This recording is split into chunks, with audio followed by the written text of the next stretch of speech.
بەڕێزان بەردەوامین گفتوگۆ دەکەین لەسەر ڕەوشی حکومڕانی لە هەرێمی کوردستان. دۆخی خەڵک خراپە، خەڵک چاوەڕوانی موچە و بژێوی ژیانێتی. گفتوگۆی ڕۆژی حکومڕانیەکەی لە هەرێمی کوردستان و کوردستان لە چ دۆخێکدا لە ناوچەکە لەگەڵ زۆر بەڕێز کاگەردی سەلاح ئەندامی پەرلەمانی کوردستان. کاگەردی سڵاو لەبێ بەخێرات سەرچاو سپاس دەکەم بۆ بەژاریکردن لە بەرنامەی پرسی ڕۆژ. کاگەردی بە شێوازێکی گشتی گۆڕانکاری گەورە لە ناوچەکە ڕوودەدەن.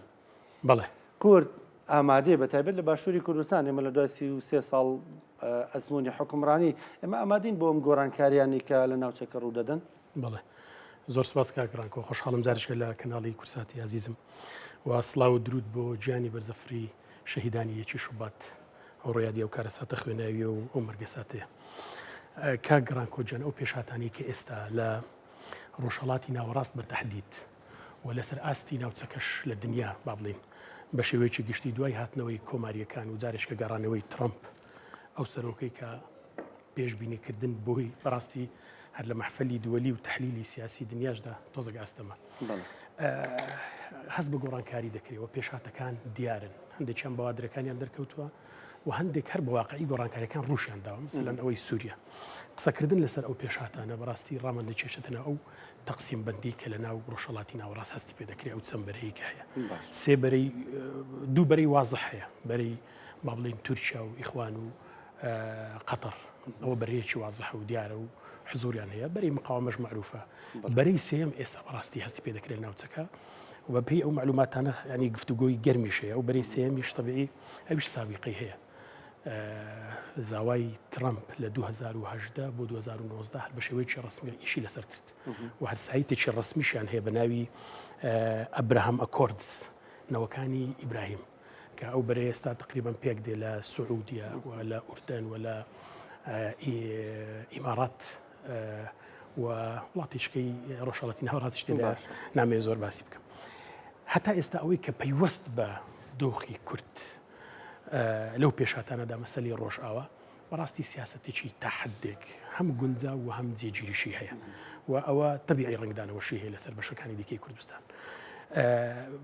لە هەرێمی کوردستانیش بەڕاستی ئەوە پێ دوای لە ڕۆژاوای کوردستان کورد لەوێ لە ڕۆژاوای کوردستان ئەوەی کە هێزەکانی سووریای دیموکرات باڵا دەستن سیاسەتێکی حەکیمانەیان کردوەوەی کە تا ئێستا سیاسەتێکی زۆر مەقبول و بەڕاستی سیاسەتێکی جێگیر هەم ئەوەی کە هەیە احتیفازی پێکراوەوەی کە لە سووریا بەدەستاتەوە بەڕاستی و هەم خەریکی خۆگونجاندن لەسەر لەگەڵ ئەو واقعی کە ئێستا هاتوتە پێش، چونکە لەوێ خەریکە سووریاش جارێککە دادەڕێژرێتەوە بۆیە ئەو دەستکەوتانی خوشک و برایانیشمان لە ڕۆژئاوا خەریکە تقریبا دەچێتە ناو سیاقێکی دەستوری و قانونی بەو پێشاتانی کە دێن و عیلاقاتەکانیشیان تقریبا جڵە و پێداوە لەگەڵ ئەطراف و دەروجیران حتا لەگەڵ هەرێمی کوردستانیش ئەو پێشاتانی کەەوە تەبیعی دەور و دەستی سەرۆک بافڵی تێدا بوو یەکێتی تێدا بوو، بەڵام بە نەتیجە دڵخۆشکەرە و جێی ئومێدە هەر هیچ نەبێ ئەوەی کە لە ئاستی زۆر تموحی گەورەشدا نەبێ بۆ ڕۆژئاوەکە شەقاوی زۆر گەورە و بەرەو دەوڵەتوانە، بەڵام احتیفاز بە و چوارچێوەی کە لەوێ بەدەست هاتووە احتیفازی پێکراوە بەڵێ سیاسەتیش مەقبولیان کردو تاوەکو ئێستا باش و لۆبی زۆر باشیشیان کردو بەڕاستی ئەوەی کە دەشبیندرێ ینی هەتا لەگەڵ ئەو سیناتۆرانی کە تقریبا بەشدارن لە مەطبەخی قەراری ئەمریکا و یان نزیکن لە ترامپ لەوێش بەڕاستی لۆبی باشکرا و دەشبین کە داوت دەکرێن و بەڕاستی استقبال دەکرێن و قسەیان لەگەڵ دەکرێت. بەڵێ زۆر باشە بینە سەر باسی باشووری کوردستان. ئێمە بازمونێکی 33 ساڵ لە حکومڕانیەوە تا ڕادێک ئەزمونونەکەمان ینی ئەومان لێ دەخوازێت کە ئێمە بوو چاوکراوەتر بین وریاتر بین و ئێمە ببینە نمونەیەک بۆ کورد لە ڕۆژاوای کوردستان بە تایبەتەوان بتوانن چاو لێ ئێمە بکەن، چاو لەو ئەزمموی ئێمە بکەن کە لە ڕابردوودا هەمان بووە. ئایا ئەزمونونەکەی ئێمە لەم 33 ساڵەدا بای ئەوەیە کە کوردانمان لە ڕۆژاوای کوردستان چاومان لێ بکەن؟ ڕاستەکەی کاگڕان کۆجان بەداخەوە بەڕاستی هەر لە هەموو محەتە تاریخیەکانە گەر دیقەت بدەیت بە تاریخدا بچیەوە بەداخەوە کورد لە زوربەی ئەو محەتانی کە پێشهاتی گەورە و گۆڕانکاری گەورە ڕوویان داوە زۆر موفق نەبووە. بەڕاستی ئێستاش ئەو سیاسەتی کە لە هەرێمی کوردستان پەیڕەو دەکرێت بەڕاستی یعنی ناڕەزایەتێکی زۆری خەڵکی کوردستانی لێکەوتوتەوە. تەماشا دەکەین ینی لە دوای 33 ساڵ ژیانی خەڵکی کوردستان ئەو کوردستانی کەم بە هەرسێک محافظەکەەوە بەپێی ئەو ئەحسایی ئاخیریش تقریبا 6 ملیۆن بای تقریبا مووسڵە هەر مسلبقەت هەموو هەرێمی کوردستان باشە ئەو هەموو سەروەتەمان هەیە ئەو هەموو داهاتەمان هەیە بەڵام بەڕاستی تەسەڕفێکی زۆر خراپ بە سەروەتی ئەو میلەتە کراوە بۆیە لە ڕووی ژیانی و ژیاریشەوە خەڵک هەمگلەی هەیە و لە ڕووی یەکریزی و یەکدەنجی و یەکهێزی و یەقوەتیشەوە بەڕاستی کلێن و درزی گەورە هەیە بۆیە هیوادارم کە تەجروبە لەو وانانەی مێژوو وەربگرین و کاتی هاتووە یعنی لە پاش 33 ساڵ یعنی کە ڕاز نەکردنەوەی هەموو ئەو عقڵیەتەی کە مەسەلەن بەڕاستی بە خراپی حکومداری ئەو وڵاتە کراوە پێم وایە دەرەنجامی زۆر زۆر خراپی دەبێت بۆ یەکێتی نیشتیمانی کوردستانیش بەو پێشهاتی نەتیجەی انتخاباتێکی ئێستا لە پەرلەمانی کوردستان لە ئاخیر پەرلەمانی هەڵبژاردننی پەرلەمانی کوردستاندا دانراوە من پێم وایە دڵخۆشکردن هەرچەندە گۆڕانکاریەکە زۆر جەزری نییە و لە ئاستی تموح نییە وەکو کورسی ئەوکان بەڵام ئەوەی کە زۆر گرینگە و زۆر جێبایەخە هێزی زۆرینەی مطلق لە ناو پەرلەمانی کوردستان نەماوە کە پێشتر هەبوو و خۆی فەرز دەکرد و بەڕاستی سلبیاتەکانی لەسەر خەڵکی کوردستانیش دیار بوو. باشە نەتیجەکانی هەڵبژاردنەوەی کە دەڵێ تا ڕادەیەک دڵخۆشکەرە بەڵام ئەکرا باشتریش بێ یعنی جێگی ئەوەیە پارتی دەڵێ وەکو جاران ڕەنگە لێتان قبول نەکرێت لە هەولێردا حکمڕانی بکەن دەنگ هەڵبڕێن نەتیجەکانی هەڵبژاردن چیمان پێ دەڵێ پێچوانەیە ئەمەمان پێ ناڵێ کە خۆشبەختانە ئەوواچێ بەرە سەر تاسەری بڕوە خۆشبەختانە ئەو نەتیجانەی هەڵبژاردن و ئەو دەنگی کە خەڵکی کوردستان بە هێزە سیاسیەکانی داوە نەخشەیەکی نوێی لە پەرلەمانی کوردستان دروست کردووە کە هیچ هێزێک لە پەرلەمان هێزی زۆرینەی نەماوە وەکو جاران بە کەیفی خۆی تەسەڕف حتا بە پرۆژە یاسانەی دەکرد کە لەناو پەرلەمان بە پەرلەمانی کوردستانی دەکرد ینی وای لێ هاتبووەندە بێمنەت بوون لە خولی بلا کابینەی پێشوو باوەڕ دەکەی کاکەڕانکۆ یعنی ئینتیزاری یەکێتیان هەر نەکرد سەرۆکی پەرلەمانیان دانا و سەرۆکی کاتیشان بۆ دانا لای خۆیان وتیان دێن وەرن ئەو جارە ئەوان نیە حکومەت تەشکیل ناکرێ بە یەکێتی نیشتیمانی کوردستان و یەکێتی نیشتیمانی کوردستانیش بە هەموو شێوەیەک لەگەڵ ئەوەیە حکومەتێک دروست بێ کە حکومەتێکی بەهێز بێ و خزمەت گوزار بێ و لە خزمەتی خەڵکدا بێ لەو پێناوەش بەڕاستی هەموو شتێک دەکەین لە پەرلەمانی کوردستانیش کاکەڕانکۆ گیان دەبێ خەڵکی کوردستان ئەوەش بزانێ یعنی ئێمە سوێندمان خوارد وەکو هەموو ئەندام پەرلەمانەکان بە هەموو فراکسیۆنە جیاوازەکان من دەڵێم بە پارتیەوە بەیەکێتیەوە بەهێز ئۆپۆزیسیۆنەکانیشەوە کە سوێنمان بەو قورئانە پیرۆزە خوارد و ئێمە ئەندامی پەرلەمانی کوردستان بین خەڵکی کوردستانیش متمانی بە ئێمە نەداوە بچین لەوێ وەکو فراکسیۆنی سەوز مەڵبەندێک دروستکەی لە ناو پەرلەمان و فراکسیۆنی زەرلقێک دروستکە لە ناو پەرلەمان و ینی 20 ڕۆژ مۆڵەتی بە ئێمەدا بانگەشە بکەین بۆی بچین لە ناو پەرلەمان 4 ساڵ ئیشی بۆ بکەین لێمان قبول ناکە ئێمە ئیمخەوەر نەکردو لە ناو پەرلەمانیش 4 ساڵ بچین بانگەشە بکەین و تەفرەقە دروستکەین بەڵام کە دەڵێن یەکریزی بەڕاستی یەکریزیش بنەمای هەیە ئوسوسی هەیە یەکریزی هەمومان هەر دەڵێن با یەکریز بین با برا بین با تەبا بین با وا بین بەڵام بۆ وا نابین یعنی کە نابین دیارە مەسەلەن عەقڵیەتی حزبی ئیتەسک ئیلایەنێک بەڕاستی کە پێشتر ینی سلبیاتەکانی دەرکەوتووە کە هەر کاتێک منفعەت و مەسلحەتی حزب و عائیلەکەی حزبەکەی و لایەنە مادیەکەی لە پێش مەسلحەتی خاک و خەڵکەکەی داناوە کوردستان گەیشتۆتە ئەو عاقبەتێکی ئێستا هەیەی تەماشاکە لە کاگرانکۆ لە دوای ئەوەی کە تەوازن تێک دەچێت لە دوای 2014 تەبیعی ئەو وەختە حکومەتی با بڵێن 2 ساڵ بە 2 ساڵ هەبووە نەمشکلی موچە هەبووە لە کوردستان سلفەی زەواج هەبووە سلفەی عقار هەبووە بەروبازار و ژیان هەبووە ئێستقراریەت هەبووە حتا کۆچی پێچەوانە لە ئەوروپا مەسەلەن وای لێ هاتبوو خەڵک داهاتەوە بەڵام لەو کاتێک کە تەوازن نامێنێ باشە هێزێک خۆی فەرز دەکات بە عەقڵیەتێکی غروری و عینادی ئەوانە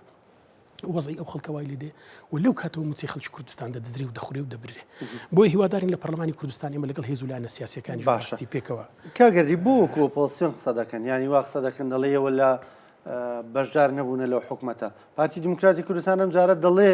کە بەشداریش بن ڕێگە نادین وەکو ئۆپۆزیسیۆن قسە بکەن کە هاتنە حکومەتەوە تەواوی تر حکومەتی هەردوو لامانە کاگرانکۆ نازانم ئەوانە ئۆپۆزیسیۆن بە چ تێگەیشتون یان حکومەت بە چ تێگەیشتون بیان وای هەر کەسێک هاتە ناو حکومەت سەمعەتەن و ئیداعەتەن هەرچی کرد حکومەت لەگەڵی بێشتیوانی یەکێتی ئەو عەقڵیەتەی نییە ئەوەی ئەوان هەیەە لە ناو حکومەتیش بین و لە پەرلەمانیش بین و لە هەر شوێنێک بین سیاسەتێک پەیڕۆ بکرێت لە دژی خەڵکی کوردستان بێ دڵنیا بە دژی دەبین یعنی ئەوە با لە مێشتی خۆیان داینێن ئەوە ناکرێ مەسەلەن ئەوەی کەوان لە مێشە خەریکە و عەقڵیەتەن ها بەڕاستی کە هات هێزەک هاتە ناو حکومەت هەرچی کرد دەبێت لەگەڵی بێ و دیفاعی لێ بکە دیفاعی سلبی لێ بکە یەکێتی دیفاعی سلبی ناکە بەڵام بەڕاستی یەکێتی لەگەڵ ئەوەش حکومەتێکی بەهێزە بێ لە کاتێکدا ئێمە دیفاع لە حکومەت دەکەین لە کاتێکدا ئێمە بەڕاستی پێشمان خۆ پەرلەمان دژی حکومت نییە حەزمان لێ دەستی حکومت بگرین یارمەتی حکومت بدەین لە کاتێکدا کە سیاسەتەکانی لە پێناوی خەڵکی کوردستاندا بێ و خەڵکی کوردستان لی ڕازی بێ مەسەلەی بنەماکانی هەندێک مەسەلەی عەدالەتە شەفافیەتە نەزاهەتە ینی ئەو جیاکاری و ئەو قۆڕەخکاری کە پێشتر کراوە بە هیچ شێوەیەک لێیان قبوڵ ناکرێت لە حکومت بین و لە پەرلەمان بین لە هەر شوێنێک بین یعنی ئەم جارە پەرلەمان جیاواز دەبێ هێشتا کۆ نەبوونەتەوە ڕەخنێکشتان لەسەر ینی بۆ کۆ نابنەوە ئەو هەموو کێشەی خەڵکێ بوویەوە مەرجعی خەڵکی کوردستانن خۆی خەڵکی کوردستان بەڕاستی هەرگلەیەک بکە حەقێتی بە هەر شێوەیەک ڕێی خۆی دەربڕێ و هاوار بکە و گلەی بکە لە ئێمە مانانیش بەڕاستی حەقێتی چکە خەڵکی کوردستان بەڕاستی لە ژیانێکی ناخۆشدایە بەڵام کاک ڕانکۆجانیانی لە دنیا ژوا متتەبعە کە هەڵبژاردننی نوێ دەکرێت تۆزێک کات پێویستە بۆی ڕوئایەکان بێک و تۆزێک نزیک بێتەوە ئێستاش مفاوەزات لە گۆڕێ لە مابینی دوو هێزە سەرچێکی پارتی ویچەتی بۆیە کاتێک پێویستە هیوادارین مەسەلەن ئەگەر لە مەسلحەتی خەڵکە بە زووترین کات پەرلەمانیش کۆ بێتەوە و دەستەی هەڵبژێت خەڵکی کوردستانیش دەزانێت دڵنیام دنیاش دەزانێت کە ینی ڕایگشتیش دەزانێت کە هەتاوەکو دەستەی سەرۆکایەتی هەڵنەبژێردرێ لیژنەکانیش هەڵ نابژێردرێن و هەتاوەکو لیژنەکانی ناو پەرلەمان هەڵ نەبژێردرێن پەرلەمانتاریش بە فەری ناکەوێتە سەر ئیشەکانی خۆی و کارەکانی خۆی و ئەو حکومەتی ئێستاشەیە و حکومەتە کاربڕێکەرە فاشیلە بەڕاستی فاشیلە ینی ئێمە متمانەمان پێ نەداوە بۆیە لە ڕووی یاساییەوە ئێمە ناتوانین سزاشی بدەین خەڵکی وەکو ئەندامە نوێیەکان ئەڵێ بەڵێ بە تاکید ئەو خولە نوێی پەرلەمان ئەوە درێژکراوی با بڵێن کابینی پێشوە هیوادارین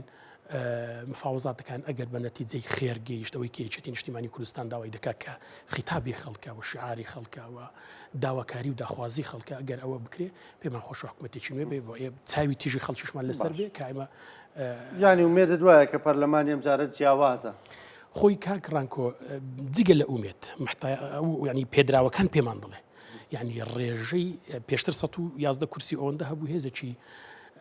بە هەر طریقەیەک بێ ناچینەوە سەر ئەو باسە خۆی فەرز کردبوو لە ناو پەرلەمان سوودی لە کۆتایەکان وەرگرت و بەکاری دەهێنان ئێستا لە پەرلەمانی کوردستان لەو 100 کورسیە تقریبن بە شێوەک لە شێوەکان تەقسیم سێ بووە بەشێکی بووە بە ئۆپۆزیسیۆن شەوتێچکەی بڕی و هەنگاوێک زۆتە پێش بەشێکیشی قسمێکیشی ئەوە دەنجی پارتیە و قسمێکی دەنجی یەکێتی بۆیە سێ هێز هەستی پێ دەکرێت بە وازەحی لە ناو پەرلەمان هیچیان ناتوان ببێ هیچیان هیچ بکەن پارتی ناتوانێت یەک پرۆژه یاساش تێپەڕێنێ بە هاوکاری یەکێتی نەبێ و بە تەبایی نەبێ یان لەگەڵ ئۆپۆزیسیۆن یەکێتیش بە هەمان شێوە ئێمە بەڕاستی دەبێ ینی با بڵێن واقعی بین لەگەڵ خەڵکی خۆشمان لەگەڵ خەڵکی کوردستانیش ئەو دەنگانی کە پێمان دراوە ئێمە بە 23 کورسیەوە لە پەرلەمانی کوردستان ئەگەر بە یەک ریزی نەبێ و بە تەبایی نەبێ ناتوانین هیچ پرۆژه یاسایەک بەڕاستی تێپەڕین چونکە پەرلەمان کارێکی دەستە جەمعی و ڕقەمیشە بۆیە ئیجبارمان دەکا و ناچارمان دەکا هەموو هێز و لایەنە سیاسیەکان جەبرە کە دەبێ ئێمە پێکەوە تەبابین ئەو جارە ناو پەرلەمان چونکە هێزی قۆڕخکار نەماوە ئەوەی کە پێشتر هەبوو هێزە خۆی فەرزکردبوو نەماوە ئەو جارە پێویستیمان بە تەبایی هەیە بە برایەتی هەیە وەکو یەکێتی نیشتیمانی کوردستانیش باڵین ڕێنماییشمان پێدراوە بەڕاستی لەسەر زاری سەرۆکی یەکێتی کاک بافڵ و کاقوباتیش بەو تەجروبە قاڵ و قۆڵی کە هێتی ناو حکومڕانی بەڕاستی لەسەر معیار و تەمێژووی و مەشهورەکەی جەنابی مام دەڕۆین هەر کەسێک دەستی دۆستایەتیمان بۆ درێژکا بە تاکید ئێمە دەستی ڕێز و دۆستایەتی و برایەتی بۆ درێژ دەکەین و بە پێچەوانەکەشەوە ئەوە دیهرە بەڵام هەر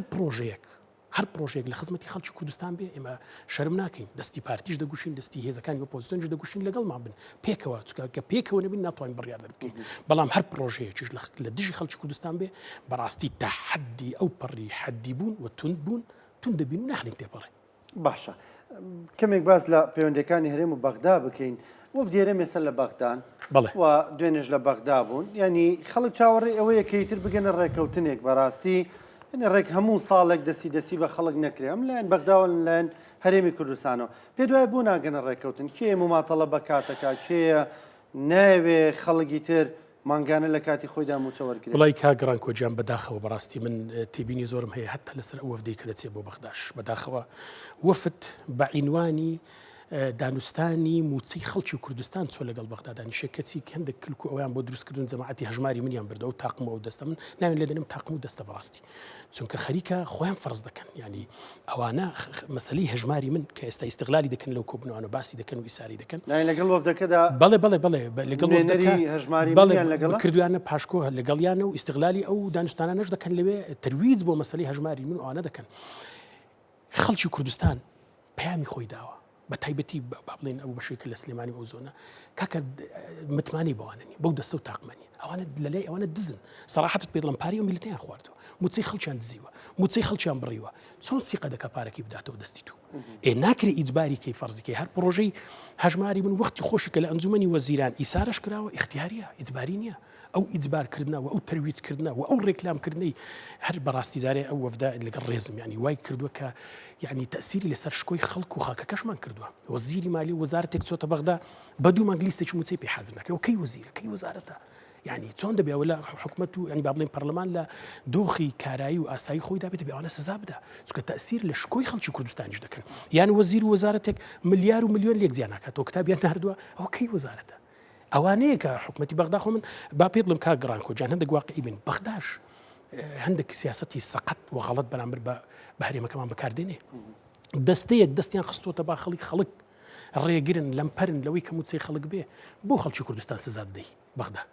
دێم ئەو دەستەیە سزا دەدەم ئەو تاقمە سزا دەدەم ینی بە سزادان چکە بڕیاری دادگەی فیدراڵی هەیە کە ئەوە دەکات کە ملزەمە باسی تەوتین دەکات کێشەی موچە دەرکات لە دەرەوەی کێشە سیاسیەکان بڕیاری دادگای فیدرالی هەیە لەو بارەیەوە دەڵێ موچە تێکەڵ بە کێشە سیاسیەکان مەکەن بێ موچەی خەڵکی کوردستان لە دەرەوەی کێشەکان بێ بەڵام ئیسانە بەداخەوتەوە خراوەتە نێو گڕانکۆ قانونەکەی ئەنجومەنی وەزیران لە هیچ بەندێکیدا کەم دیراسم کردووە تێیدانیە کە دەسەڵاتی سیاسی حەسری دابێ بە ئەنجومەنی وەزیران بچێ ئەو با بڵێن قەلەو دەلێ بە موچە و قوتی ئەو میلەتەوە بکە لە تعریفی پەیڕەوەکەی پەرلەمان کە تەبیعی بەڕاستی بەداخەوە شەرنەنگیەکە و عیبەیەکە بۆ پەرلەمان کە تاوکو ئێستا قانونێکی نییە قانون بۆ هەموو ئەسەکان دادنێت بەس پەرلەمان بخۆی قانونی نییە پەیڕەوی هەیە بەڵێ پەیڕەو آخر دەرەجەیەک زەعیفتر یاسا ناسەکان دەزانن لاواسترە لە قانون لە کاتێک بەریەککەوتن لە مابینی قانون و ئەو خاڵی پەیڕەوی دەبێ قانونەکەم ئیشی پێ دەکرێت بۆیە ینی دەبوو بەڕاستی ئەمن زیاتریش دەڕۆم دەبێت دەستوریشمان هەبێ بۆی ئەو فەصلی سوڵتاتە ئەو خەرقی کە مؤسسەکانی تەنفیزی قەزایی دەستەکان دیکەن ئەویان بکە لە پەرلەمان لە تعریفەکەی کە تاوکو ئێستا کەم باسی کراوە پەرلەمان باڵاترین دەسەڵاتی سیاسی و یاساییە سەرۆکی حکومت لێدوانی هەیە حکومت بۆ خۆی بەناوی حکومەتەوە لێدوانیان هەیە کە دەڵێن ئەوە سیراعێکی سیاسیە کە سیراعێکی سیاسیە جنابت مخەوەل نی بچی لەگەڵ بەغدا تەسەڕف بە قوتی ئەو میلەتە بکەی دەبێ بیهێنیەوە پەرلەمان قەرارەکەی لێ بدات چونکە پەرلەمان لە ڕووی پەیڕەویەوە باڵاترین دەسەڵاتی سیاسی و یاساییە لە کوردستان و دوای ئەوەش کاک ڕانکۆ ئەگەر لە پەرلەمان ئەو دەستە جەمعیە بکرێ و تیمەکە تیمێکی پەرلەمانی بێ و لە پەرلەمان قەراری لێ بدرێ و تعبیر بێ لە فراکسیۆنەکان بەگشتی باوەڕ کە بەغدا ئیعتیبارێشکەشت بۆ دادنێ بەڵام بەغداش دەزانێ ئەوانە بای چەندن ئەو دەستە و تاقمی کە تەرویز بۆ هەژماری من دەکەن دەزانێت چن دەزانێت بە تەمای چن دەزانێت ئەو هەژمارە ئەو هەموو ئیسراری کە دەیکەن لە بەرچیە تەکنەلۆجیای بانقی کاکە ڕانکۆ ئێستا لە دنیاشدا زۆرێکە لە کۆنتڕۆڵکردنی خەڵک ئەوانە بیر لە ینی خەتەرەکە ئەوەیە کە موچەی خەڵک بەو شێوە تەکنەلۆجیە بانقی بکەوێتە دەستی ئەوانی هەژماری من ئەو دەستە و تاقمە کە بەڕاستی بەدەست ناسراون خەڵک سیقەی پێیان نییە بۆ مستەقبەلی مەزمونیەتی موچەی خەڵکیش و کۆنتڕۆڵکردنی خەڵکیش زۆر خەتەرە زۆر خەتەر لە دنیادا ئەوە هەیە بۆیە بە هیچ شێوەیەک ئێمە وەکو یەکێتی بەڕاستی ئیعلانمان نەکرد بە هیچ شێوەیەک لەگەڵ هەژماریم بین و وەکو فراکسیۆن شێوازەی دانینیان هەر بە هەموو شێوەیەک وەڕەت خۆی دەبێت شێوازێک بدرێتەوە ئێمە لەگەڵ ئەوەی سیستەمی بانکی سیستەمێکی معتەبەرە لە دنیادا و خەڵکی کوردستانیش ینی قەراری یاسایی هەیە لە ڕووی یاسایی و دادگای باڵای فیدرالی تەواو ینی ملزەمە قەرارەکەی بەڵام ئەوانە ئیسرارێکی بەڕاستی ینی لابەلا دەکەن بەناوی خەڵکی کوردستانەوە دوێنێ یەکێکیان مۆزەفێکی ئەنجومەنی وەزیرانە خۆی لێ ئەوە بوو سەرۆکی دیوانە چێکوتیت وەڵام من ڕقەمی حسابی نانێرم بۆ بەغدا بۆی نییە ئەو شتاوە پەرلەمان لە دۆخی ئەوە بێ ئەویش و ئەوەی فێری ئەو قسانەشی دەکات سزای دەدرێت سزای دەدەین ڕقەمی حسابی کردووە لقی بانکی ڕافیدەین و ڕەشید لە سلێمانی بکرێتەوە ئەوان وتیانێمە ژمارەکان نانێرین ئەو بەبارەم تەگرتنی ڕقەم حسابی خەڵکی کوردستانە بۆیان نییە ئەوە خەدرە تادایە بەڵام ئەوانە پارتیش بەڕاستی کە ئیسرارە دەکاوە ئەو دەستە و تاقمەی کە ئەوە بە سلبیش ئیش دەکەن و زەخت دەکەن بۆ مەسەلەی هەژماری من دەزانن کە پەرلەمان بکوێتە دۆخی تەفعیلی خۆی لیان قبول ناکرێت بۆیە هەرچی کردو دەیانەوێت بیکەن پێش ئەوەی پەرلەمان تەفعیل بێ ئەو مەسەلە بەلایەکدا بن بۆیە ئەوەندە ئیسرار دەکەن چونکە لیان قبول ناکرێت هەژماری من تۆ بەبارەم تەگرتنی حسابی موچەخۆر بۆت نییە بە چی یاسایەک ئەوە دەکەی یعنی سزای دەدەین هیوادارم یعنی کاک ڕانکۆجان بەڕاستی خەڵک بێزار بووە خەڵک بێزار بووە لەو قسە و لەو گفتوگۆ و لەو هاتن و چوون و ئانە ئەو جارە ئەو عەقڵیەتەی کە بە تەمای ئەوەیە بە هەمان نەزم و نیزامی جاران سڵتە بکە دڵنیا بەلی قبول ناکەین دڵنیا بەلی قبول ناکەین و دەبێت ڕاستەڕێ بێ بەڵام لە کاتێکیشدا ڕاستەڕێ بکرێ و لە ناو حکومت هەست بکرێت کە لە خزمەتی خەڵکن وڵی دەستیان دەگوشین وڵی کاکە ڕێزیان دەگرین وڵی پێکەوە دەبینە برا حەچی پێشمان بکرێت لە هاوکاریکردنیان تەخسیری ناکەین. باشە کاگەری پێ وایە ئەو وەفدانێکە لە بەغدان دەرەنجامێکیانە بێ نەتیجەیەکیانە بێ بۆ خەڵکی کوردستان واللهی کاکە ڕانکۆجان هێزێکێ لە سەروی ئیرادەی ئەم وەفدانەوە کە ئەوێ مواتەڵە بەکاتەوە بکە بۆ خی کاکە ڕانکۆجان ئەوەی کە تەدقیق کراوە لە مابینی هەردوو ئەو لیژنەی کە لە بەغداش هاتوون جارێ لە وابزانام ڕۆژی یەکەم بۆ کە دانیشتون 822 میلیارد هەر گوتویانە دیار نییە لە حسابات نییە شتیوان نییە دیار نییە دوایە ئەوەی چەند بۆ دۆزیوەتەوە ئێستا 600 میلیارد نەقس هەیە حکوومەتی عراق بەوازحی قسەکانی وازەحا و بەیانەکانی وازەحا و شەرتەکە مەرجەکانی شووە کاکە داهاتەکان بەو شوی کە لە ئەوەی یاسای فیدرالی باس کراوە تەسلیم بکەن و ملزمە بەڵام ئەوانە عرقلە دروست دەکەن لە پێناوی هەژماری من بۆیش ئەو عرقلە دروست کراوە موچەی خەڵکی کوردستانی شوای لە کراوە هیوادارین پەرلەمان لە زووترین کاتدا کۆبوونەوەی هەبێ بخوێتە سەردۆخی ئاسایی خۆی چونکە لیان قبول ناکەین بەو شێوەیە بەڕاستی وەکو باسم کرد لە ڕووی یاسای شۆ دەبێنە پەرلەمان قەراری لێ بدەن ئەوە دەسەڵاتێکی ئەگەر سیاسیە کە بۆ خۆیان دەڵێن ئەوە شەرفرۆشتێکی سیاسیە. باشە کاگەردی زۆر ئیسرار لەوە دەکەیە بێ کێشەکان بێنەوە پەرلەمان قەراری لێ بدایە پەرلەمانی خۆتان کۆ نەبوونەتەوە بەڵام لە دوانی یەکێک لە سەرکردە سیاسیەکان کە لە پەرلەمانی کوردستاندا ئەنی بۆ منە بەڕێز شاسوار عەبدوڵواحید وتیەوە من 15 کورسیم هەیە دەیدەم بە هەر هێزێک دەنگ دەدەین بە نوێنە دێر هێزێک کە هەم سەرۆکی پەرلەمان دیاری بکە و هەم سەرۆکی حکوومەت دیاری بکە ئێوە یەکێتی بۆ لەگەڵ ئەم پرۆژەیەدا نەڕۆ خۆی کاکە ڕانکۆ شتێکی ینی هەر حەز ناکەم جوابی بدەمەوە چونکە دەزانین تۆ لە خەڵکی کوردستان یەک جوابی دایەوە دەستەکەی کەشف بووە ئەو یاریانەی کە دەیکا هەتا ئێرە بوو ینی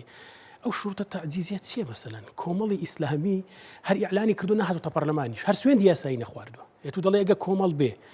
سوێندی یاساییش بخوا وعدەکەی خۆشی بشتێنێ بێتە ناو حکوومەتیش بێتە ناو پەرلەمانیش لەگە یەکگر توش کۆ بێتەوە پێچیش بێن هەمووشان ئەوجا دیسان لەگە یەکێتیش کۆ بنەوە هەر هەمووشان پێک بێن ئەو جام شوڕی تەعجیزین شتی ینی احتراماتم بەڕاستی ئەوە نین کە جوابیش بدرێتەوە دوای لە ڕووی ڕقەمیش تۆ 15 کورسیەکەت لەگەڵ 21 یەکێتی دەکاتە 38 کورسی ینی ئەوە شتێکی حسابیە ڕقەمیە ئەمە پێمان خۆشە گەو دەست و دڵە باشی هەیە لە پەرلەمانی کوردستان و 15 کورسی بخاتە خزمەتی یەکێتی نیشتیمانی کوردستان و هێزە ئۆپۆزیسیۆنەکان کە پرۆژە یاسامان تەقدیم کرد با لەگەڵمان بێ ئەو وەختی دەڵێن وەڵا وایە قسەکەیان نێسە گۆڕاوە زیاتر پەیامەکان دەڵێن بەشداریت لە حکوومەت ناکەین و لەگەڵ یەکێتی لە پاشتی لە پاژەوەی لە معاملەکان نەگەیشتونە نەتیجە دوومان معاملەیە دانیشتون پاش دوومان کۆبوونەوە تەڕح و داواکاری و نەگەیشت و معاملەکردنە ئەتۆگە خواسی خەڵک بەتەکید وایە بەسەر ژیانی خەڵک بەتەکید وایە ئەی بۆ کەشفیان نەکردووە ئەی بۆ کەشفیان نەکردو لەو کۆبوونەوانی کە لە هەموو زارە دەڵێن ژوورە داخراوەکان کە لەگەڵ پارتی دانیشتون چیان گوتو چیان نەگوتووە دوای داواکاریان هەبووە داواکاری خەڵک داواکاری خۆیان هەبووە کە دێتە ناو حکوومەت داواکاری خۆتە ئەتۆ ڕاستە ینی تەرجمەی دەکەی دەڵی لە پێناوی خەڵکمە بەڵام داواکاریەکە بدەهات بۆ خۆتە نەگەشتونە ئەو دەرەجەی کە ئەو تموحیکەوان دەیانەوێت دیارە زۆر بەرزفڕیون جا ئێستا هاتون دەڵم بەشداری ناکەین ئەگەر قەراری ئەوە هەبوو مسبقاً دەبوو قەراردا بێ لە پاش ئەوەی کە لە معاملەکە نەگەشتو نەتیجە دەی بە خەڵکی دەفرۆشیەوە ینی مەبەستەوەی نوێ حەز ناکەم زۆر لەسەر ئەوانە هەر بەڕاستی ئەوەی بڕۆین زانی بۆ چکە یەک جوابی خۆیان و پێشم خۆشە ئەو ینی لەوانەیە زۆربەی ئەو هەواڵانەمان توێ بڵێ مامەڵە بەدەنگی خەڵکەوە دەکە کردویانە و یاریەکەشیان کەش بوو دەستەکەشان کەش بوو بەڵام ئەمن لەگەڵ ئەو خوشکبراندان پەرلەمانە منێکە لە پەرلەمانی کوردستان و هیوادارم ئەوان لەوانەیە بەنێتێکی پاک و صاف لەگەڵ بن و هیوادارم لە پەرلەمانی کوردستانیش ئێمە وەکو یەکێتی پێویستیمان بەتاکید پێویستیمان بە هێزە ئۆپۆزیسیۆنەکانە بار هەمویان پێویستیمان کاکە بە پارتی دیموکراتی کوردستانی شەگە بێنە سەر مەسەرە ڕئیسیەکەی کەوەی کە یەکێتی داوا دەکەم دیسان باسم کرد نەیەکێتی بەتەنیا دەتوانێت لە پەرلەمانی کوردستان پرۆژە یاساییەکانی خۆی تێپەڕێنێ و نە پارتیش دەتوانێت وەزارەت تێپەڕێنێ ناچارین پێکەوە دەبێت تەبابین یەکڕێز بین بەڵام وەکو باسم کرد دەبێت بنەماکانی یەکڕێزی ئەوە نییە بە پارتی هەرچی گوت بە دوویکەوی دەبێت لە خزمەتی خەڵکی کوردستاندا بێت باشە کاگەردی مامۆسایان لە شاری سلێمانی خێمیان هەڵداوە لە بەردەمبارەکە UN و داوای موچەکەن داوای بژێوی ژیانیان دەکەن مانیان گرتووە لە خواردن لە خواردنەوە ئەوە وا دەچێت پێدەنێتە پێنجەم ڕۆژەوە و دەیانوێ موچیان پێ بدرێ ینی پرسیارەکەی من ئەوەیە بۆ لە ڕێگەی UN-ەوە دەنگت بگا بە حکوومەتەکەی خۆت بەڵێ طبعی داواکانی داوای ڕەوای مامۆستایان و هەموو فئەکانی دیکەش موچەخۆرانی کوردستان فەرمانبەرانی کوردستان زۆر لەسەر حەقا زۆر ڕەوایە بەڕاستی ئێمە لەگەڵ داین و ئێمە چونکە دایکە شەهیدێکیشمان هەر لە یەکەم ڕۆژ بزانم چۆن ناویان بەڕاستی پێمان وە بۆ تەمسیلی ئێمەش دەکەوەکو فراکسیۆن دەنا ئێمە بەنیاز بووین بچین و بە هەموو شێوەیەکیش لەسەر خەتین لەگەڵیان ئێمە پێم خۆش بوو ئەوەش باس بکەم کاکە ڕانکۆجیان خەڵکی کوردستان هیوادارم ئەوە شتێ بگا کە فترێک ئێمە دیار نابین لەگەڵ هەموو هەواڵ و خوشکبرایەکانم لە فراکسیۆنی سەوس کە حزوری ئەعلامیمان نابێ وا نەزان کە ئێمە دانیشتوین و دەستەوستان و ئیش ناکەین باوەڕ بکە هەر نمونەیەکی بەسیط لەو وەختی کە ئەو عەقدە مفتخۆری وەزیری سەحەکە بەتەما بوو تێیپەڕێنێ و بە خەیاڵ پڵاوی هەندێک پارەی لێ دەستکەوێ لەوانەیە خەڵکە بێ وەکو فراکسیۆن گرێبەستی تاقیقەکان مەبەستە بەڵێ تاقیەکانی ئەوەی تەندروستی وەزیرە مفتخۆرەکەی تەندروستی بەتەما بوو عەقدانە بکە خەڵکە بوو ڕۆژانە سێ چوار جەلسە ئێستا بۆت باس دەکەم سێ چوار جەلسەی دەکرد هێزی ئەندام پەرلەمان هەبوو یان فراکسیۆن هەبوو ئیعلامیان ئەوەی دەکرد بەڵام لەو وەختە باوەڕ بکەین لەو فراکسیۆنەکەمان تەبیعی سوپاس بخوا دوو دکتۆری زۆر خاوەن تەجروبە مختص لە مەجالیشی خۆیان کاک دکتۆر میران و کاک دکتۆر ئومێدمان هەیە باوەڕ بکە بە عەمەلی لەسەر خەت بوون دیراسەی ئەوە بکەن و چۆن لەگەڵ حکوومەتیش لە کۆبوونەوەدا بن کە چۆن ڕای بگرن بۆیە یەکێتی نیشتیمانی کوردستان و فراکسیۆنەکەی دڵنیای خەڵکی کوردستان دەکەینەوە کە ئێمە ئەگەر ئیعلامیەنیش زۆر حزورمان نەبێ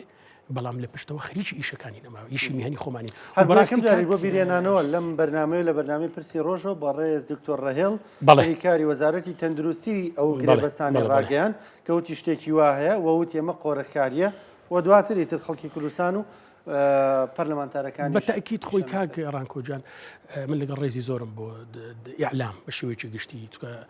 ئیعلام لە دنیای پێشکەوتوودا ئێستا لە دوای دەسەڵاتی تەشریعی و تەنفیزی و قەزایی ئیعلامە و لە زۆر وڵاتدا باوەڕکە لە پێشەوانیشە بەڵام دەبێ خەڵکی کوردستان بزانێ پەرلەمانتار پەیامنێر نییە بەس ئیشی ئەوە بێ زانیارەکان هەبێ و بیگوازێتەوە پەرلەمانتار ئیشی ئەوەی ئیش لەسەر ئەو زانیاریانە بکە و ڕاستیان کاتەوە و ئەگەر لە خزمەتی خەڵکدانی بیان خاتە خزمەتی خەڵک بۆیە هیوادارم خەڵک کە حزوری ئیعلامی ئێمە کەمتر دەبینن لەو 4 ساڵی داهاتوش با بە ئیعلام ئێمە هەڵنەسەنجێنن با بە پرۆژەکان و بە عەمەل ئێمە هەڵسەنجێنن ئەمن باسی هەموو خوشکبرایەکانی دیکەشم دەکەم لە فراکسیۆنی سەوس هەر یەکە بە پێی مەجالی خۆی بەڕاستی لەسەر خەت بووینە ئیش دەکەین هیوادارم خەڵکی کوردستان ئەوە بزانێ لەو پەرلەمانی داهاتوو هەر پرۆژەیەک لە خزمەتی خەڵک نەبێ دڵنیان دەکەین و نایهڵین تێپە هەرچی پێمان بکرێ دەیکین کاگەردی مامۆسایان لە سلێمانی مانیان گرتو ئایا دۆخی مامۆسایان لە هەولێر و دووەک باشترە دۆخی مامۆسایانی سلێمانی یان بۆ لەوێ باشتر نییە بەڵام ئەو واقعی لەوێ هەیە دیارە ینی مەسەلەن ئەو نەفەسەی کە لە سلێمانی هەیە جیاوازە هەموو خەڵکی کوردستان هەستی پێ دەکات لێرە مەجال دەدرێ لەوانە لەوێ مەجال نەدرێ بە دیارە ینی وازە دەنا وەڵڵەهی ژیانی خەڵکی کوردستان کاکە هەمووی هەروایە هەمووی هەر هاوار و ناڵێتی خۆ من نامەوێت جارشکە دیسان بچینەوە سەر ئەو حکایەتانە خەڵک هاوار دەکات لە پارەم پێ نییە کاکە موچە بەسیترین و سەرەتاییترین مافی ئینسانە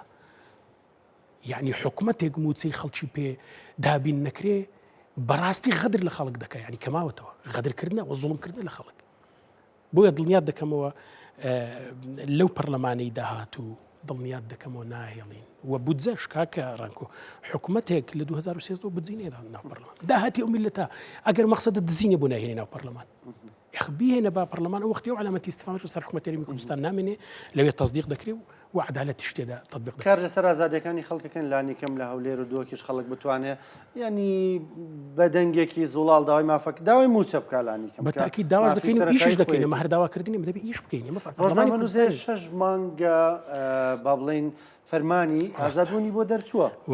بەڵام جێبەجێ ناکرێت فەرمانی هەرێمی هەیە کاگە ڕانکۆجان باسم کرد ئێمە ئێستا دەستەی سەرۆکاتی پەرلەمان هەڵ نەبژێردراوە و لیژنەکانیش دیاری نەکراوە کە لیژنەکان دیاری کرا تەبیعی لیژنەمان هەیە مختص بۆ مەجالە ئیشی لەسەر دەکەین بەڵام ئێستا پەرلەمان لە دۆخێکی ئاسایی و کارایی و تەفعیلی خۆیدا نییە هیوادارم خەڵکی کوردستان ئەوە بزانێ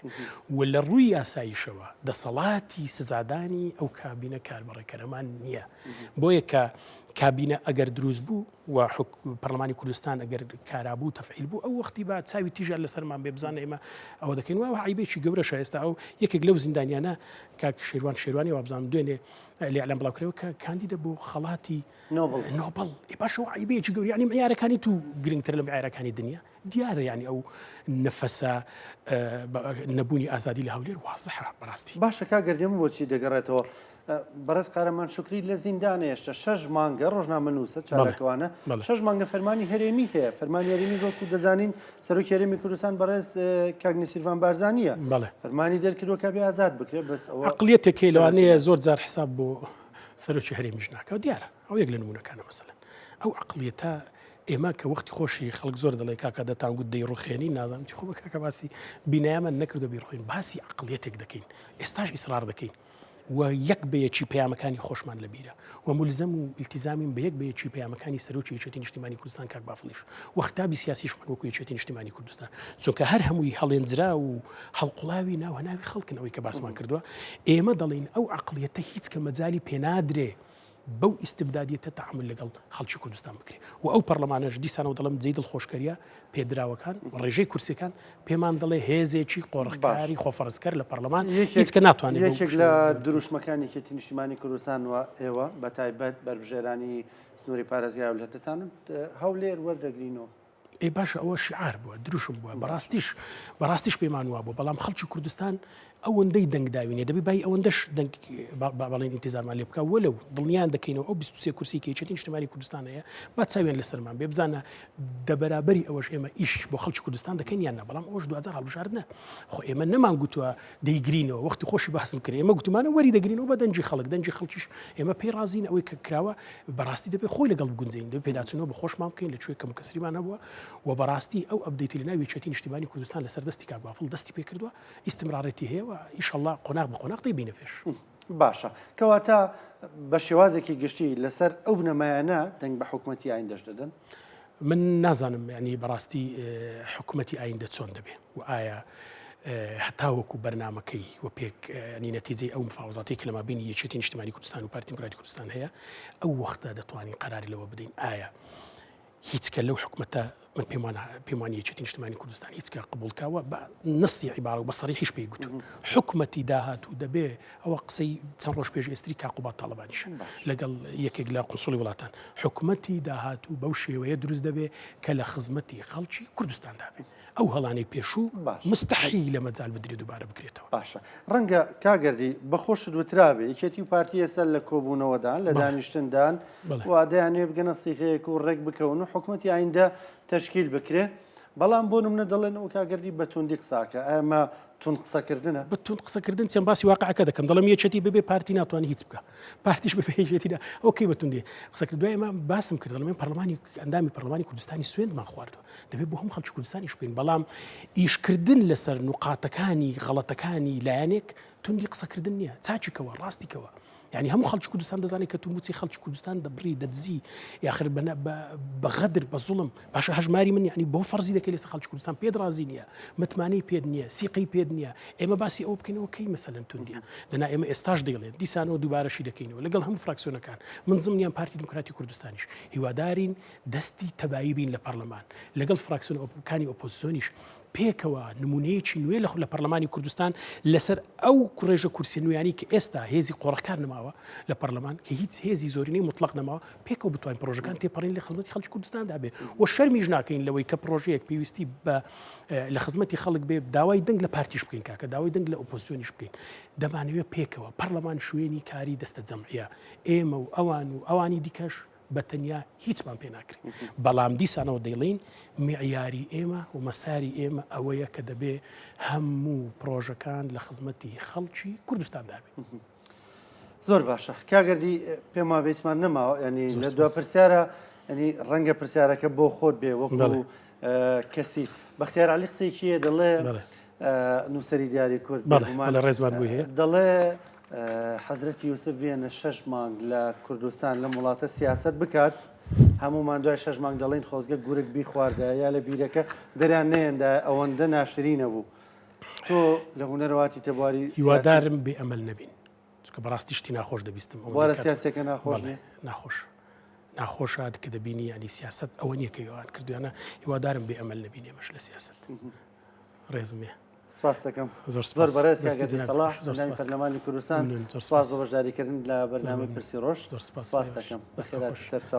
خۆشەویستان بەرنامەی پرسی ڕۆژمان پێشکەشکردن بە یارمەتیاوکارانم تا پێتان نەگەینەوە کاتێک خۆشخواتان لەگەڵ